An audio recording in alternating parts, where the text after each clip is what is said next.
3 years ago, we bought a piece of land on the south coast of New South Wales with no road, no power, no water, nothing. Just under 100 acres and a $5 million budget to turn it into something incredible. This is a story of everything that's happened since. The design, the approvals, the build, and every disaster in between. We sold our business, sold our forever home, and bet everything on this place. There is no plan B.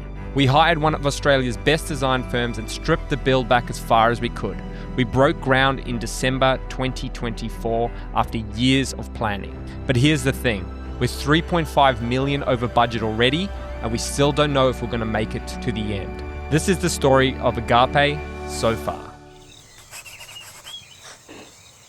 So this is the land that we found scrolling realestate.com. It was too amazing to pass up. You can see we've got a home of kangaroos just situated on the south coast, like 5 minutes from the beach. It's almost 100 acres, which is about 38 hectares, and actually insane. Before we started building, we just used to explore this land and just find something new every single time. It takes a long time to walk the entire thing. I really like the size and the space that it would provide and like give an opportunity for my son to come and like actually see what real life is like outside of the city. But one day we walked this block and we walked to the top of the hill and we saw how amazing the view was. And we knew, even though this property already had a DA for a build close to the road, the spot we wanted to build on was at the top of the hill. And little did we know what this would cause moving forward. Now, it originally was meant to just be a weekend accommodation for us that we could use as an Airbnb. That's what we kind of started out with, but things very quickly escalated.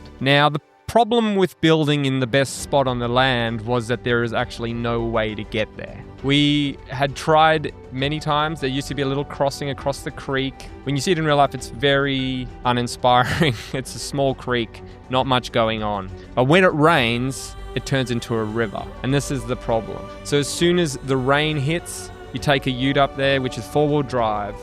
I almost ended up in the creek one day because it gets so boggy, you slide down the hill. So we needed to build a road and a bridge that could handle this. This road here was a massive milestone because it actually allowed us to get access. We had to put a hole in the heritage wall, but the stonemason did such an epic job fixing it. We experienced some of the biggest rains in many years. Some days we had 100 mil of rain, which constantly washed away the road and the bridge. So it created a lot of challenges and a lot of delays. We were meant to start in June 2024, and we actually went out to rent out our house in Sydney to move down here to be closer to the build, and they didn't kick off the earthworks until December, so we were a 6-month delay. And then when we started the earthworks, the rains hit and constantly washed away the work, creating even more delays. The bridge was actually a meter out of place, so that meant that all the work had to be shuffled to allow it, because obviously everything gets surveyed and measured and needs to be in a particular place.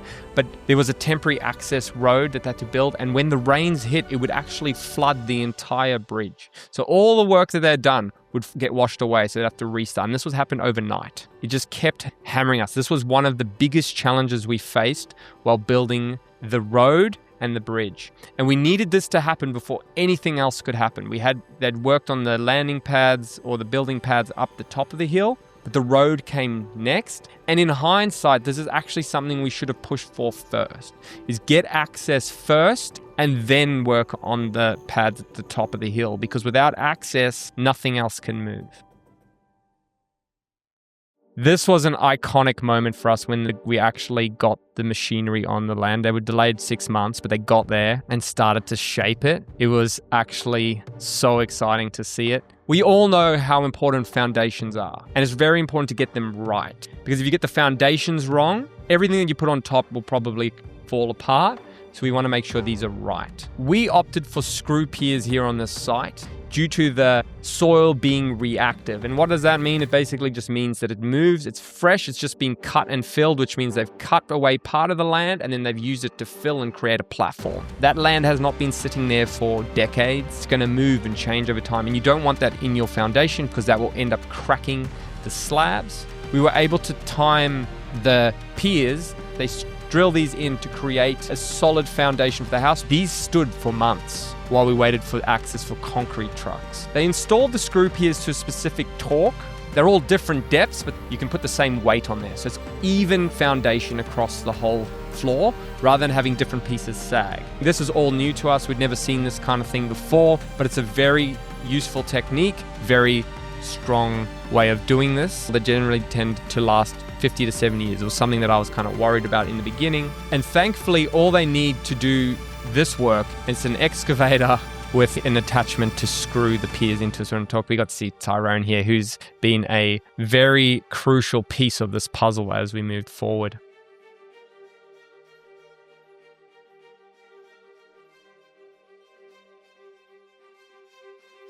This is where we were actually checking out the road to make sure everything was okay. And we spotted some things along the way where pits were too high, had to be redug. So they were just along the way, there were a lot of little things. And it's like, it's things you never have to worry about when you build in a normal residential setting because the roads exist. Everything's there, your power's there, everything's there.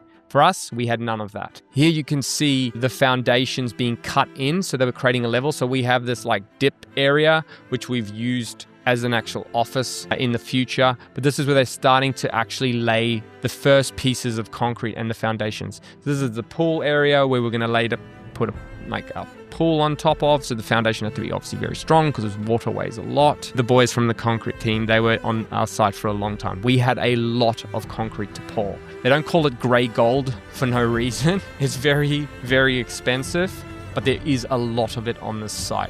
And in the background here, you can see we've got these, like, for the side drainage areas, like little concrete matting that holds it all together so that the water doesn't constantly wash away the road. Here's Simbo just checking out the land, just having chats, starting to imagine what it looks like, full of smiles.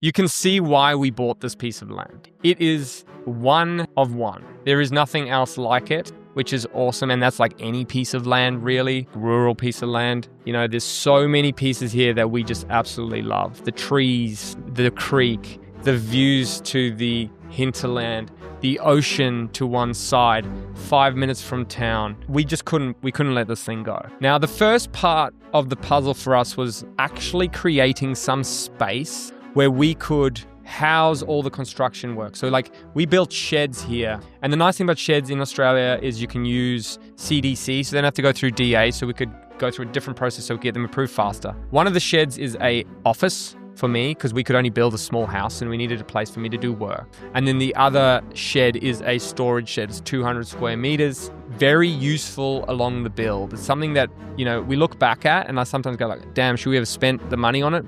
But it was such a small fraction of money compared to the rest of the build. And it has been so useful, like for storage when it rains. Guys use it for working in. It's been awesome. Here's where they're actually laying the foundations and pouring the slabs for it. And you can see we're already getting some concrete trucks up here because the bridge was finally in place. And I don't even know if they were using the real bridge yet or it was a temporary access. Here's the shed slab, all done, ready to go, ready to cure, and the office slab as well. But this was really exciting for us because this was our first building slab. The story behind the 200 square meter shed is that it's actually ultimately going to become a gym. Now, it's a massive gym. It's the one thing that I wanted to build on this property.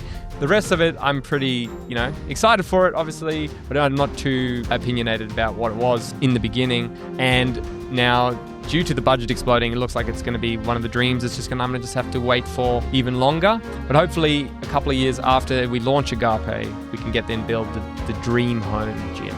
But it is something, really excited to see play out. But it's been a very useful space along the way. And the one day, for the content, decided to walk up the hill with a barbell. Thought it was going to be a lot easier than it actually was.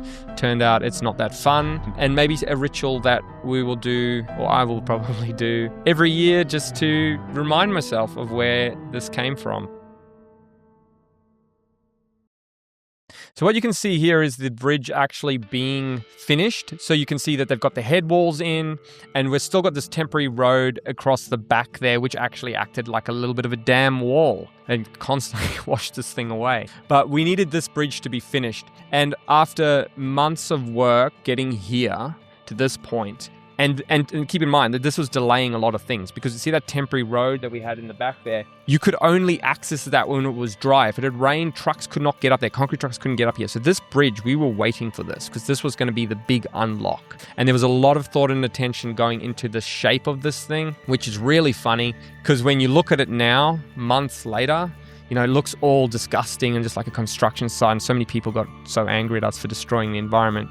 You look at it now and it's just all green. And it's crazy how Mother Nature just takes it back. But once that was in place, we could actually get, even these concrete trucks are coming on temporary. They could see that these concrete trucks that were doing this pour were still using the temporary roads. So everything that we did here was weather dependent. It was very hard to actually build anything because you would try and book in a concrete pour and then the rain would come and now concrete trucks couldn't come up, so it would delay. And this would just create knock-on effects as we went. Now, when designing the home, the architects usually only focus on the actual spaces rather than the small details. Where does lighting go? Where are the power points? Where's the switches? How kitchens are laid out? Something that usually gets left for interior design. Something that we didn't really know. We kind of thought architects just do it all. Turns out they don't. So we needed to get an interior designer to help us with this. Before doing that, we also went to see existing projects that our builder had done. So we could actually go and get ideas for what things look like. What's the quality that they build at? This was prior to actually starting the build. So we had time to kind of work through that, ask questions and see how it's actually done and see the end result, because that informs kind of what you want to build as well. Now, we went to visit our interior designer at her studio to see kind of the vision that they'd come up with. Now, to be fair, in this process, and something that you learn along the way, is that you need to make a lot of decisions to get what you want. Because ultimately, it's your choice, or it's a personal preference. They will come in with opinions, but you will form the ultimate outcome. So it's something to keep in mind. There are ways you can also grant full control to your designers, but because we wanted to put our stamp on this, we were quite heavily involved in this process. So giving the brief. And the brief for Agape was wabi-sabi, which is basically imperfect and very natural, earthy building, because we wanted to feel relaxed. And that's kind of where we go. And this is as the build is evolving. So we'd already built the shape of the house, everything's evolved, and you want to be very careful because this is where our build actually blew out without us knowing. Because the house that had been designed was not something that could be built for the budget that was allotted. There's so much infrastructure around it and the size. We're talking about almost 1,000 square meters of building here. There are so many selections to make. This is something that you underestimate when you do a new build from scratch. Make sure you have time to make these decisions. And make these decisions early and find out what the price is for these decisions. Because it's very easy in the beginning before you know what things cost. You say, I like that, I like that, I like that. And we tend to gravitate towards the things that tend to be more expensive, which is quite funny. It's a little running joke that we have internally, but we always choose the things that are most expensive. So when you're making these decisions, make sure you know how much these things cost per square meter, because when you're building 1,000 square meters, things very quickly add up. All right, so after making all these decisions kind of like on what to use, what materials to kind of choose inside the house, we actually had to go and do a showroom visit. So seeing the materials in real life and then picking them.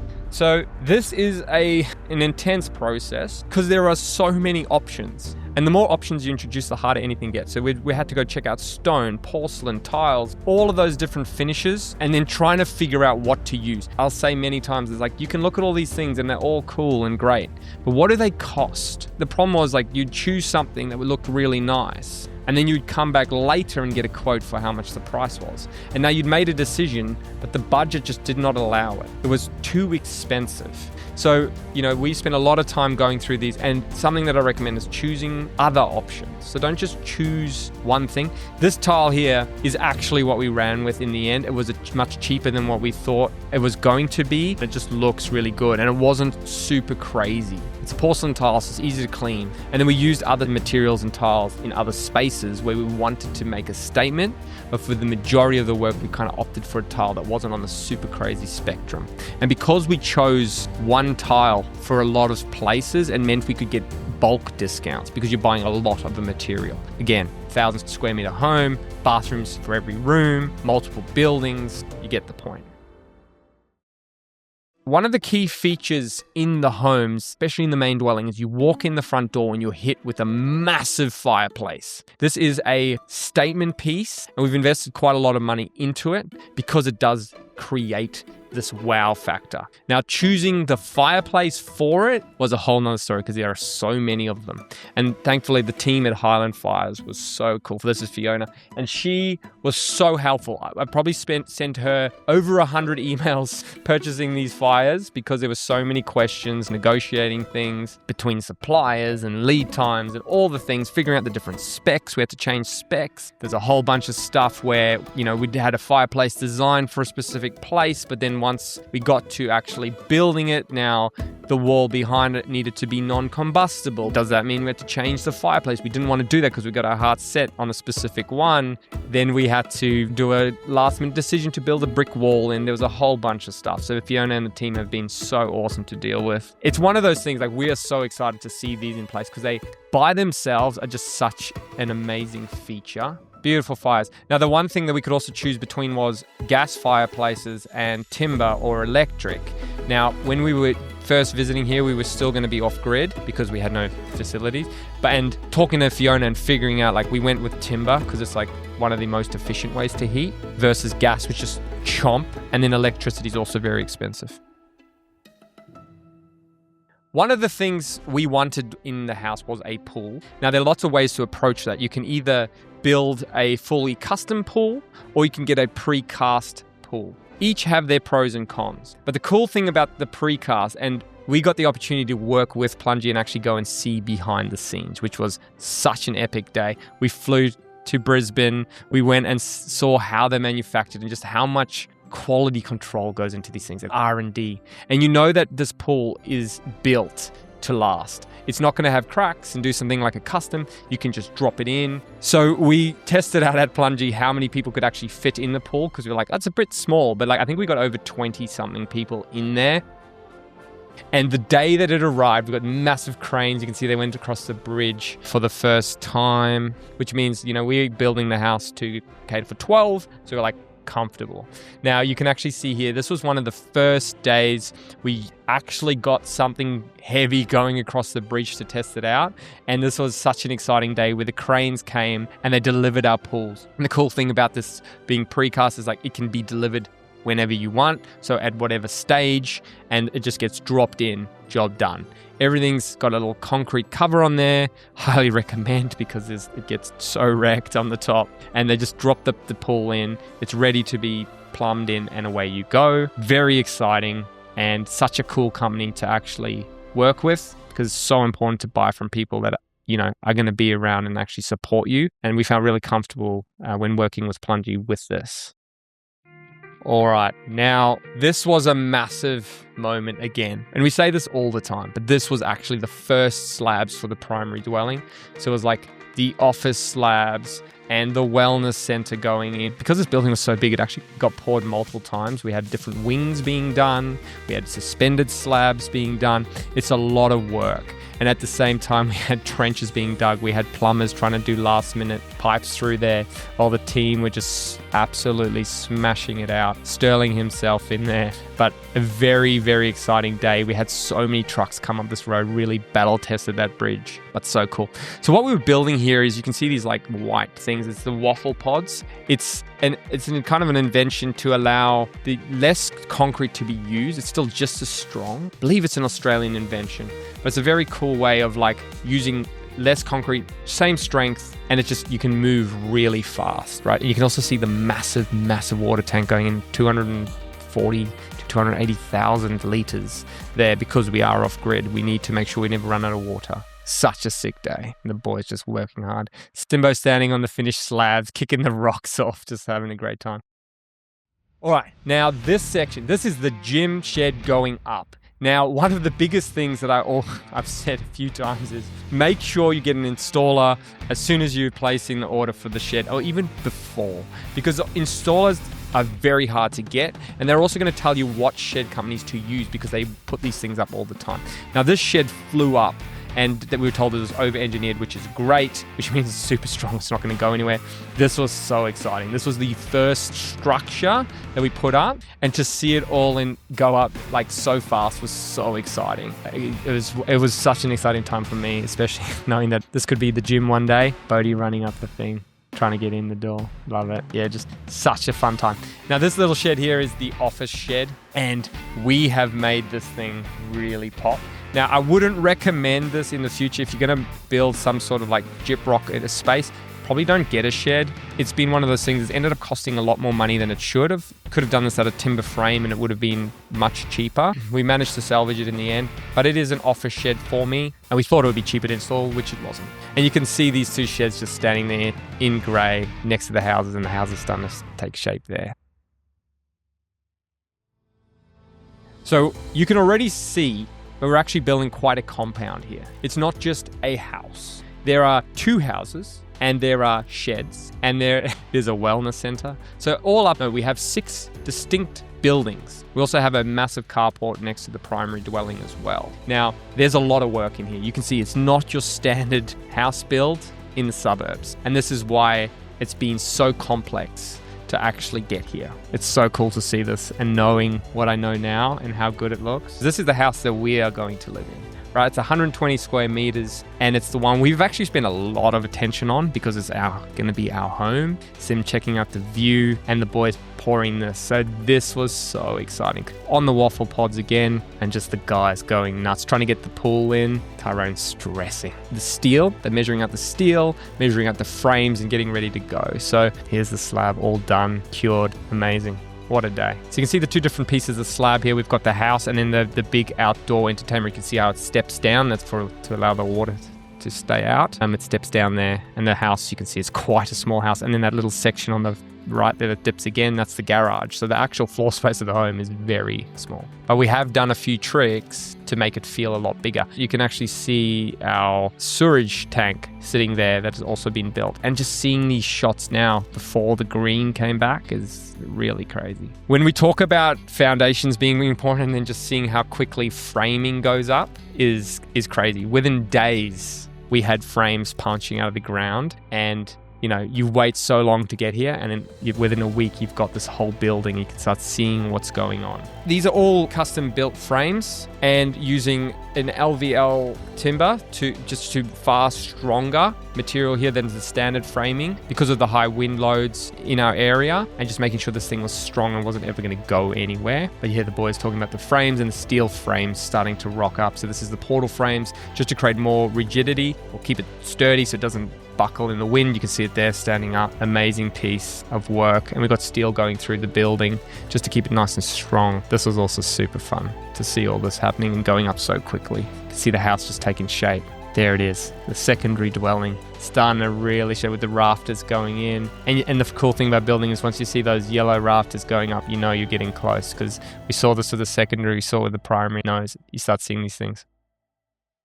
Now, obviously, you need to put appliances in your house. This is such a hard thing to do because there's so many options. Again, too many options. We've got too many options. Trying to choose and find the right things and the right warranties, and the right quality. So, we did a lot of research. We spent a lot of time here just trying to go through everything, trying to find the right timers, all the little things you just don't think about. These cooktops, we've been dreaming on them for years. It was a good thing. I highly recommend seeing these things in practice. You can't buy them online and just hope for the best. You need to actually go and feel them. But the nice thing is we actually ended up with some really good ovens that we got. There we're running a special and got some top end stuff for very good price.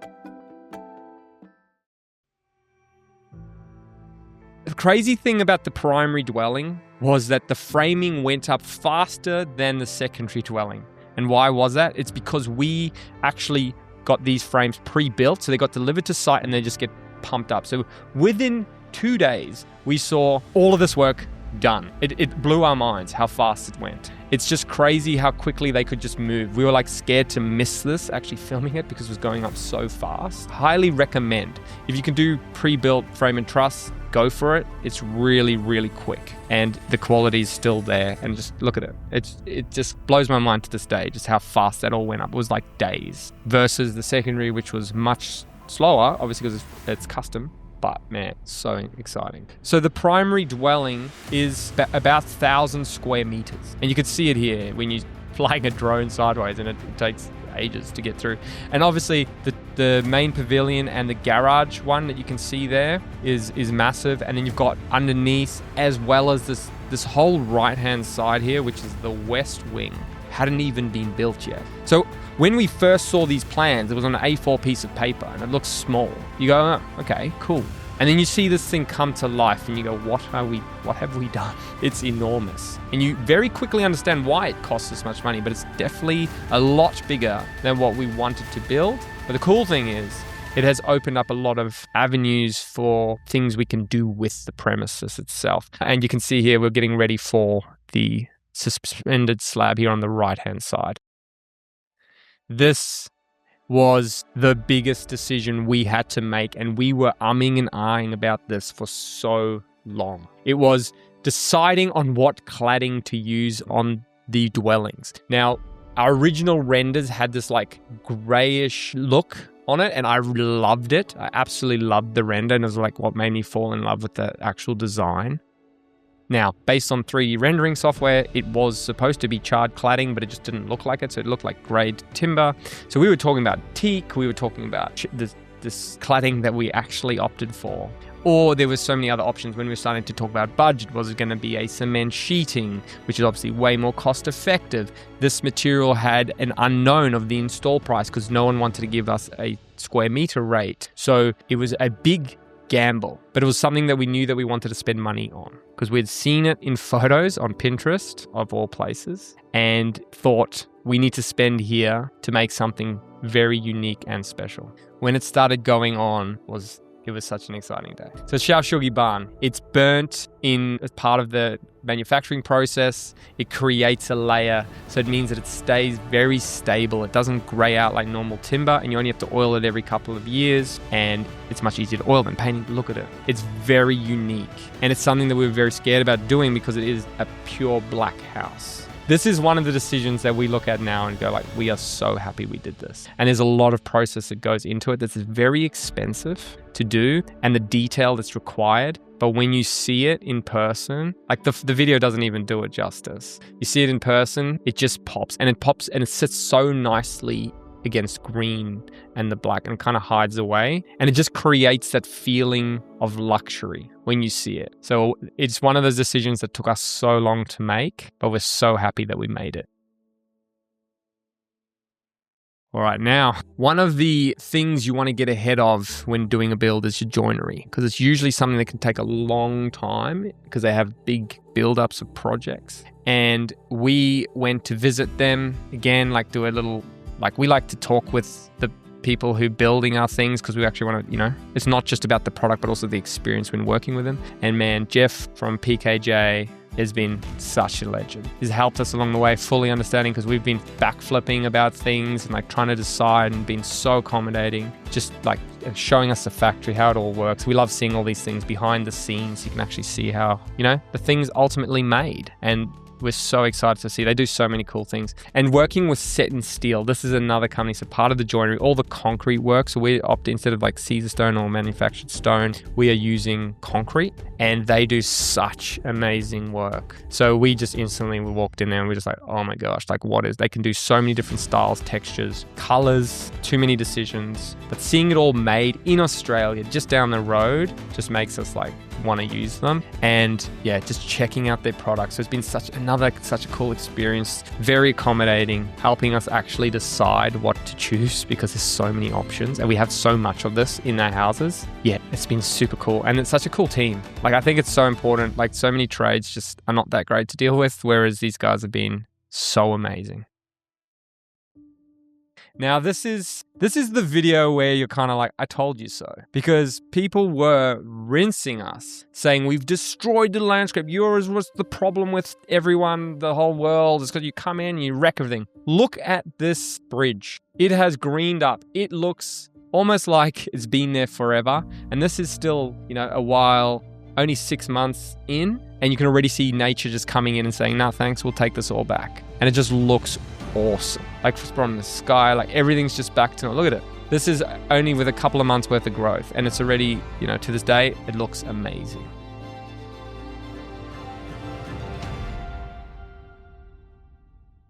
Here we are with the primary dwelling with a roof on. So you can see we've got sarking around it. It's getting to the weather-tight stage. We've got the roof on the parts that we can. And this house is just an absolute monster. You can see on the back side here, we've kind of opted for the cheaper cladding, which is the cement style sheet, because it was just way more cost effective than using the charred timber there. There's like a lot of square meters, so we're talking tens of thousands of dollars to do that versus a couple of days work. So we opted for that there because no one sees it. It's back near the tank and the feature areas. So be mindful of where you're spending your money and only use it where people can actually see it. That tank all ready to go. And here we go. There it is, the cement sheet. It actually turned out really nice. So it's a great option, like if you are trying to go for the budget. And the sarking, and the boys just smashing it out. Old Ryan. Ryan is just such a legend. He's just he does the labouring there with the team, and he just sits there and just does the hardest work and just keeps diligently working all the time. It's these like, what you see with construction is like these unsung heroes that no one really, sees, or you don't really notice them doing this thing, but they are doing things that are so fundamental to the builds, and we just really appreciate their hard work. It's crazy. It's like digging trenches and waterproofing and just all the stuff that no one else does. He just sits there grinding and just does it so well. And also when, Tyrone went away with the site manager, he was just there grinding. He was looking after everyone, making sure, stressing that everyone was doing the job. And it's so cool to see people like step up to the challenge. And I think, in the end of the day, the stories that you tell about all the people you met along the way. So here we got our plumbing going in so that the rough-in kits from Astral Walker, such a great company to deal with as well. They've been looking after all of our tapware and our bathware and all the toilet stuff as well. Just such a great product, made in Australia as well, which is one of the things we really wanted to do, was support Australian made if we could and where we could, because we just, believe in supporting the people around us. What a house. It's all just starting to come together here, and you can really see the scale. And I think this is a real eye-opener once you start building. So one of the biggest questions we get asked is like, how much does this thing cost? It costs a lot of money, let's be honest. The land was very expensive. The build started, even at a $5 million budget, was very expensive. And it's double, right? It's an expensive project, but it's something that is going to be amazing. Now, obviously money is not unlimited. There is a fixed budget, and we have pretty much tapped it out. And the question is like, will we finish this build? And we want to finish it to a standard that it deserves. So being creative in ways to save money, and where we can save money and where we can reduce, and where we do spend money. So like I said, Shaoshugi bar and rock or stone cladding. These are two things that are kind of non-negotiables. The tapware, the joinery. These things we want to stand. But where can we save? Skirting. Where can we save things? Being clever with the cladding behind the house. Thinking of ways to do construction using pre-made frames. All these little things are what's going to be extremely crucial to ensure that we have enough money to actually finish.